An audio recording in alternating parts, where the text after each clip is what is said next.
मेरा मालिक मालकिन को खुश ना कर पाता। मालकिन मुझे इशारे करके कमरे में बुलाती। मुझे शर्म आ जाती। एक रात मालकिन मेरे पास आकर सो गई। मैं बीवी समझकर मालकिन के साथ पूरी रात।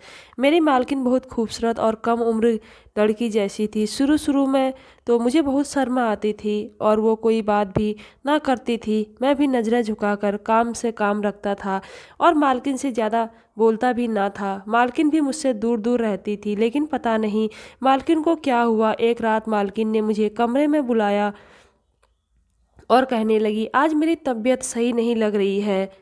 अगर आज की रात तुम इधर सोना चाहो तो सो सकते हो। लेकिन जैसे ही मैं मालकिन के कमरे में सोया, मालकिन ने तो लाइट बंद करते ही मेरे साथ मुझे कुछ समझ ना आया। मालकिन मेरे साथ ऐसा क्यों कर रही है? मेरे होश उड़ गए। जो उस रात मालकिन ने, मेरा नाम रमन था। मैं नौकरी की तलाश में इधर उधर फिर रहा था, लेकिन हमारे गांव में कहीं नौकरी नहीं मिल रही थी। एक दिन मेरे दोस्त ने मुझे कहा कि कानपुर में मेरे मामा रहते हैं, वहाँ पर वह तुम्हें नौकरी पर लगवा देंगे। मैं ज़्यादा पढ़ा लिखा भी ना था, मैं 10वीं पास था।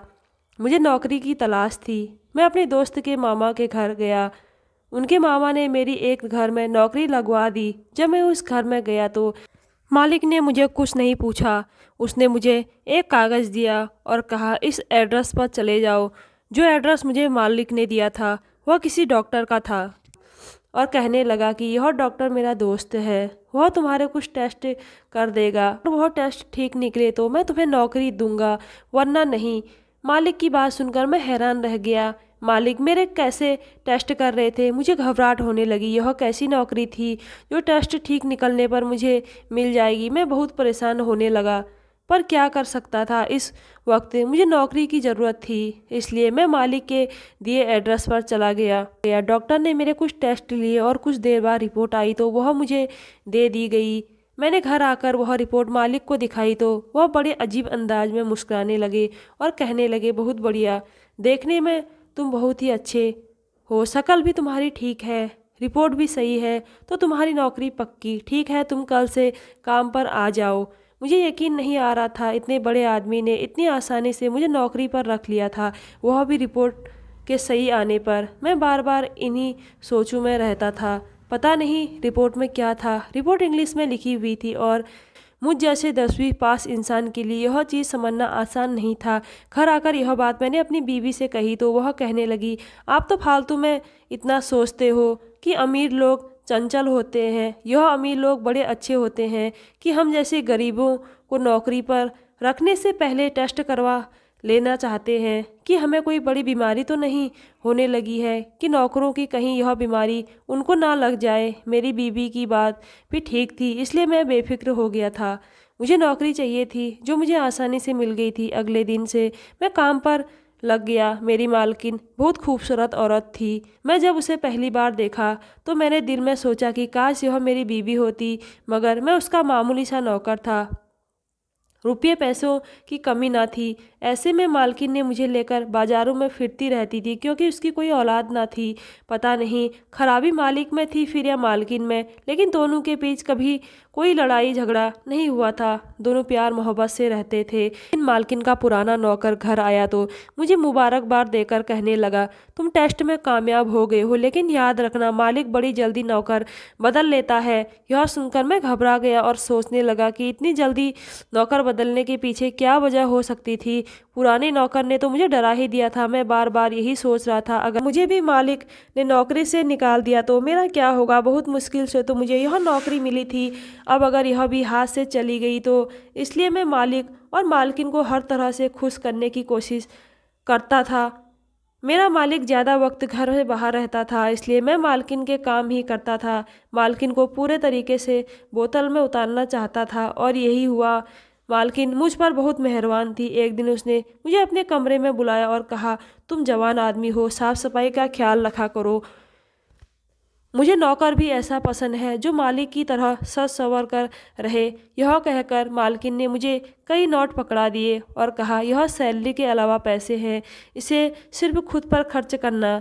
मालकिन की बात सुनकर तो मैं खुश हो गया और मैंने बीबी को कुछ भी बताए बगैर अगले दिन ही एक पार्लर चला गया और खुद को काफ़ी सजा लिया और मैंने बहुत सारी खरीदारी करी, नए कपड़े लिए। अगले दिन मैं मालकिन के कमरे में गया तो मालकिन मुझे देखकर हैरान हो गई। उन्होंने मुस्कुराकर कहा, आज तुम बहुत अच्छे लग रहे हो, हमेशा ऐसे ही रहना।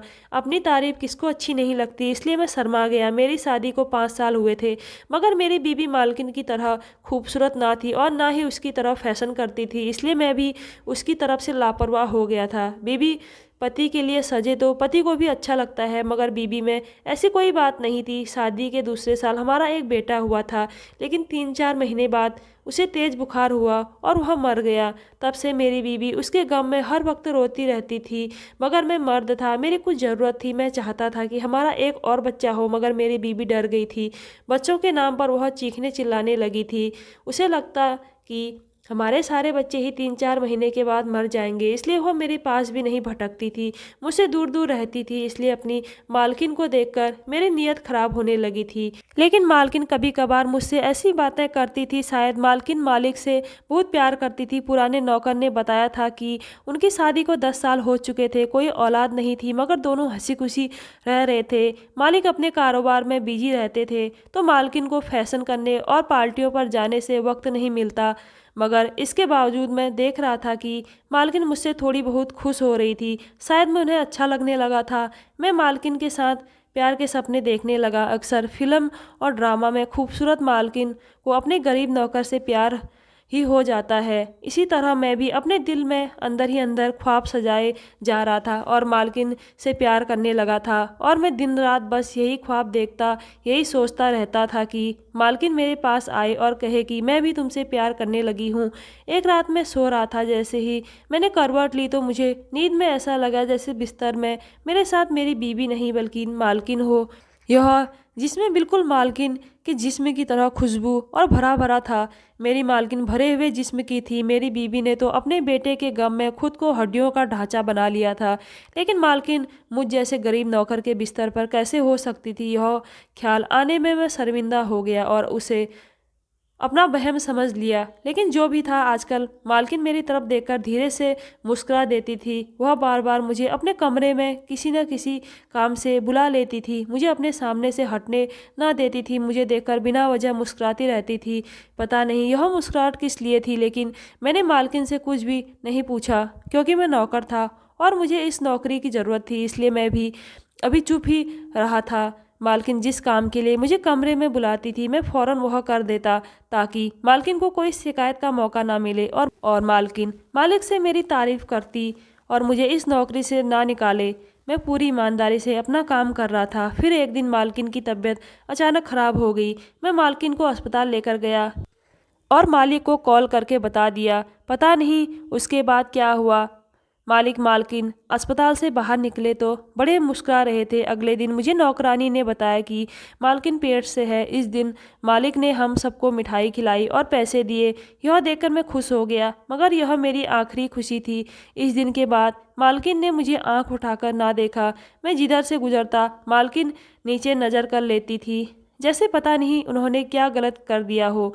उनके ज़्यादातर काम नौकरानी कर देती थी। अब मालकिन ने बाहर जाना भी कम कर दिया था, इसलिए मेरी मुलाकात मालकिन से नहीं हो पाती थी। कुछ दिन तो मेरा मूड खराब था, मालकिन को देखने का आदी हो गया था, मगर पता नहीं कब से मैं मालकिन के बारे में इतना सोचने लगा था। शायद मुझे मालकिन से प्यार हो गया था, पर मैं नौकर था, मुझे नौकरी करनी थी, इसलिए मैं अपने काम पर ध्यान देने लगा। दिन गुजरते गए। आखिर वह दिन आ गया जब मालकिन ने एक बच्चे को जन्म दिया था, मगर मालिक अब पहले जैसे खुश नहीं रहते थे। वह हर वक्त परेशान रहने लगे थे। मुझे समझ नहीं आ रहा था कि मालिक को अपने पहले बच्चे की खुशी क्यों नहीं थी। जब मैं पहली बार बाप बना था तब मैं तो हवा में उड़ रहा था, मगर मालिक परेशान था जैसे बच्चा नहीं, बल्कि उसके घर में कोई बड़ी तबाही आने वाली थी। मालिक ने मुझे एक रात अपने कमरे में बुलाया और कहा, यह पोटली अपने पास रखो और आज रात मेरी बीबी एक बच्चे को जन्म देगी तो हम उसकी जगह यह पोटली रख देंगे और इस बच्चे को चुपके से उठाकर ले जाना और दूर किसी नदी में फेंक देना। मैंने मालिक से कभी कोई सवाल नहीं किया था, इसलिए आज भी मैंने मालिक से यह नहीं पूछा कि आपने जिस बच्चे के लिए पूरे 10 साल इंतज़ार किया है, इसे क्यों मारना चाहते हैं? मैं उनके हुक्म पर सर हिला दिया था, पर मैं बार बार यही सोचता रहा कि मालिक अपने बच्चे को क्यों मारना चाहते हैं। मेरा दिल गवारा नहीं कर रहा था। मैं किसी नन्ही सी जान की जान नहीं ले सकता था। मैं परेशान था कि मैं क्या करूं। रात हुई तो मालकिन ने एक बच्चे को जन्म दिया। मालिक को जल्दी थी, इसलिए वह इसी रात मालकिन को अस्पताल से घर ले आए थे। उससे कहा, तुम वैसा ही करो जैसा मैंने हुक्म दिया है। जब मालकिन ने बच्ची को जन्म दिया, मैं चुपके से उनके कमरे में गया। मालकिन ने आंखें बंद की हुई थी। मैंने उन्हें गौर से देखा। अब भी मालकिन खूबसूरत थी, खूबसूरत चेहरा। मेरा दिल किया मैं मालकिन के चेहरे को हाथ लगाऊं और महसूस करूं अगर मुझे अपनी औरत याद आ गई। मैं नौकर था और मुझे अपने मालिक का कहना मानना था, क्योंकि वह मुझे इसी काम के पैसे देते थे। मैं चुपके से मालकिन के पास गया और मालिक की दी हुई पोटली रखकर बच्चा उठा लिया, मगर मालकिन जाग गई। वह मुझे देखकर मुस्कुरा दी, वैसे ही जैसे वह मुझसे पहले मुस्कुरा कर देखती थी। मैंने बच्चे को बाहों में छुपा लिया। मालकिन ने बच्चे को मेरी बाहों में देख लिया था। तभी वह कहने लगी, तुम इसे मारना चाहते हो? मैं खामोश हो गया। मालकिन ने फिर मुझसे पूछा, तुम यह सब अपने मालिक के कहने पर कर रहे हो क्या? मैं अपना सिर हिला दिया। मालकिन ने मेरी तरफ देखा और कहा कि यह आदमी बहुत जालिम है। मैं भी तुम्हारे बिस्तर पर इसके कहने पर ही गई थी, मगर अब यह आदमी मुकर गया। अब इसे यह बच्चा नहीं चाहिए। अपना नाम सुनकर मैं चौंक गया।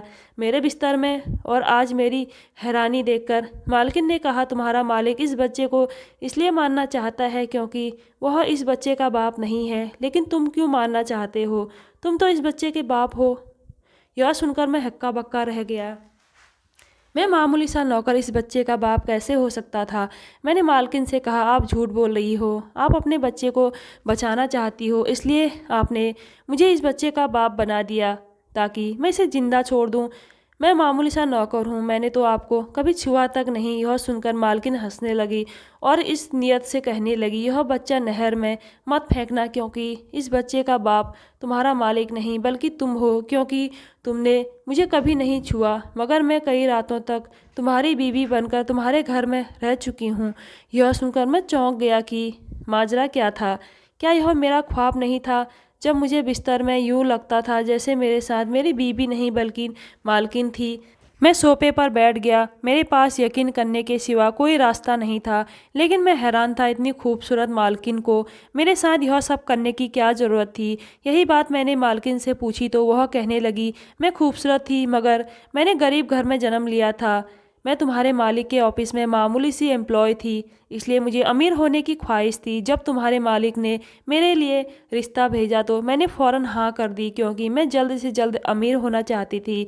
और मेरे माँ बाप ने भी एकदम हामी भी भर ली। तुम्हारे मालिक से शादी के बाद मेरी ख्वाहिश तो पूरी हो गई, लेकिन शादी के कुछ वक्त बाद मुझे पता चला कि तुम्हारे मालिक में बच्चा पैदा करने की हिम्मत नहीं है। उन्होंने मेरे कहने पर बहुत इलाज करवाया, मगर कोई डॉक्टर भी उसे इतनी दौलत के बावजूद भी खुशी ना दे सके। मैं माँ बन सकती थी, इसलिए तुम्हारे मालिक ने एक प्लान बनाया। इसे हर हाल में अपनी दौलत का वारिस चाहिए था। इसके लिए वह कुछ भी करने को तैयार था। फिर उसने अपने नौकर के जरिए गंदा इरादा बनाया, इसलिए वह हमेशा नौकर रखने से पहले उनके टेस्ट लेता था, ताकि वह पहले से जान सके कि वह बाप बन सकता है या नहीं। और वह नौकर के साथ अपनी बीवी को मालकिन की बात सुनकर मैं चौंक गया, मगर मैं चुप रहा। मालकिन मुझे बताने लगे, इस काम के लिए तुम्हारे मालिक ने कई नौकर रख लिए, लेकिन मुझे कोई पसंद नहीं आया ऐसा जिसे मैं प्यार के काबिल समझूं, इसलिए हमने कई नौकर बदले। तब जाकर मुझे तुम पसंद आ गए। तुम वह पहले बंदे थे जो पहली नज़र में मुझे अच्छे लगे। तुम्हारा टेस्ट भी ठीक निकला। तुम्हारे मालिक ने तुम्हें नौकर रख लिया। यह सुनकर मैंने मालकिन की तरफ देखा और पूछा, आप मेरे पास कब आती थी? यह सुनकर मालकिन हंसी और कहा, तुम्हारे मालिक ने इतना अच्छा प्लान बनाया कि किसी को कोई शक नहीं हुआ, यहाँ तक कि तुम्हें भी इस बात का एहसास नहीं हुआ कि तुम अपनी बीवी के साथ नहीं बल्कि मेरे साथ होते थे। तब मालकिन ने मुझे सारी बात बताई। मालिक मालकिन को रात के अंधेरे में मेरे कमरे में भेज देता था और खुद मेरी बीवी को बेहोश करके दूसरे कमरे में छुपा देता था और घर में पहरा देता था, ताकि यह बात किसी को पता नहीं चले। जब तक मैं प्रेग्नेंट नहीं हुई वह मुझे तुम्हारे पास भेजता रहा, और किसी को पता चलने से पहले सुबह धीरे से मुझे घर में वापस ले जाता। कुछ हफ्तों बाद वह अपने प्लान में कामयाब हो गया, क्योंकि डॉक्टर ने मेरे चेकअप के बाद बताया कि मैं माँ बनने वाली हूँ। वह बहुत खुश था, क्योंकि उसने डॉक्टर की बात को झूठा कर दिया था। वह सबको खुशी खुशी बता रहा था कि वह बाप बनने वाला था। मैंने मालकिन की बात सुनकर मैं हैरान और परेशान था। कोई मर्द अपनी बीवी को किसी नौकर के पास कैसे भेज सकता था? कोई इतना कैसे गिर सकता था? मगर मैं यह बात ना मालिकिन से पूछ सकता था और ना ही मालिक से, मगर उन दोनों ने ही मुझे पैसे देकर अपना खिलौना बना लिया था। यह बात मुझे अच्छी नहीं लगी थी, मगर मालकिन अपनी बातों में बिजी थी। उन्हें एहसास भी नहीं हुआ था कि मैं इस वक्त क्या सोच रहा था। मालकिन अपनी कहानी सुना रही थी। उसने मुझे बताया, मगर तुम्हारे मालिक का सारा प्लान उस वक्त नाकाम हो गया जब उसने वारिस तो पैदा कर लिया, मगर उसका कारोबार ख़त्म होने लगा। उसे पैसों की इस कदर बारिश चाहिए थी, वह उसका दोस्त लेकर दूसरे मुल्क में फ़रार हो गया। इसलिए मुझसे कहा कि अब उसके पास पैसा नहीं रहा, कारोबार ख़त्म हो गया है, ऐसे ही बच्चा नहीं चाहिए था। मगर मैं यह सुनकर चीख पड़ी, मैं तुम्हारी बीवी हूँ, कोई नौकरानी नहीं कि मैं तुम्हारे इशारों पर नाचती रहूँ। पहले तुमने मुझे एक नौकर के पास बच्चा पैदा करने के लिए भेज दिया था कि दुनिया को यह बात पता ना चले कि तुम बाप नहीं बन सकते हो, और अब तुम कह रहे हो कि तुम्हें इस बच्चे की ज़रूरत नहीं है। लेकिन याद रखो, मैं तुमसे तलाक ले लूँगी, मगर इस बच्चे को नहीं मारूंगी। यह सुनकर वह खामोश हो गया। मुझे यकीन होने लगा कि वह दोबारा यह बात मुझसे नहीं करेगा और इस बच्चे को अपना समझेगा, उसे अपना नाम देगा और सारी दुनिया के सामने अपना बच्चा कहेगा। मगर आज जब उसने तुम्हें यहाँ इस बच्चे को मारने के लिए भेजा तो मुझे यकीन हो गया कि इसके सीने में दिल नहीं है बल्कि पत्थर है। वह खुदगर्ज आदमी था। मैं मालकिन की बात सुनकर खड़ा हुआ और बच्चे को वापस मालकिन के पास रख दिया। मुझे यह सब पता नहीं था। अगर मुझे पता होता तो मैं ऐसा ना करता। यह मेरा बच्चा है इसलिए नहीं, बल्कि मुझे इससे फ़र्क नहीं पड़ता है कि किसी और का बच्चा होता तब भी मैं इसे नहर में ना फेंकता। मैं चलता हूँ। जब मालिक को पता चलेगा कि मैंने इस बच्चे को जिंदा छोड़ दिया, वह मुझे नौकरी से निकाल देंगे। अब मुझे इस बात की परवाह नहीं है। आप इसकी माँ हैं, इसलिए हिफाजत करना। मैं बाहर जाने लगा।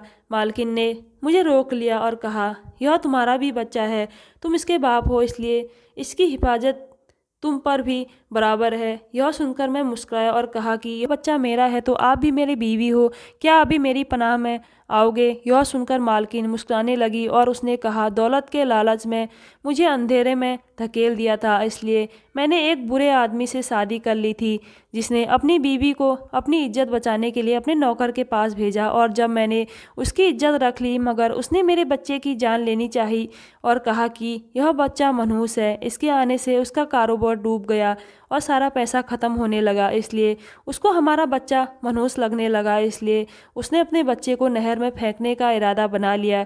लेकिन यह सब जानने के बाद मैं ऐसे आदमी के साथ नहीं रहना चाहती। यह सुनकर मैंने मालकिन की तरफ देखा और कहा, तो क्या आप इस बच्चे की खातिर एक मामूली नौकर के साथ रह लोगे? यह सुनकर मालकिन ने कहा, तुम गरीब जरूर हो, मगर तुम्हारा दिल बहुत बड़ा है, इसलिए मैं तुमसे शादी करना चाहती हूँ ताकि हमारा बच्चा जिंदा रहे। फिर मालकिन ने मालिक से तलाक ले लिया और हम उसी घर में हंसी खुशी रहने लगे, क्योंकि वह घर मालकिन ने अपने नाम करवा लिया था। और जब यह बात मेरी बीवी को पता चली तो मेरी बीवी मुझे छोड़कर अपने मायके हमेशा के लिए चली गई और मुझे तलाक का नोटिस भिजवा दिया। मैंने अपनी बीवी को बहुत समझाने की कोशिश की थी। यह मैंने मजबूरी में किया है, लेकिन वह नहीं मानी और उसने मुझे तलाक दे दिया। तो दोस्तों, कैसी लगी आज की स्टोरी? अगर अच्छी लगी तो मेरे चैनल को ज़रूर सब्सक्राइब कीजिएगा। धन्यवाद।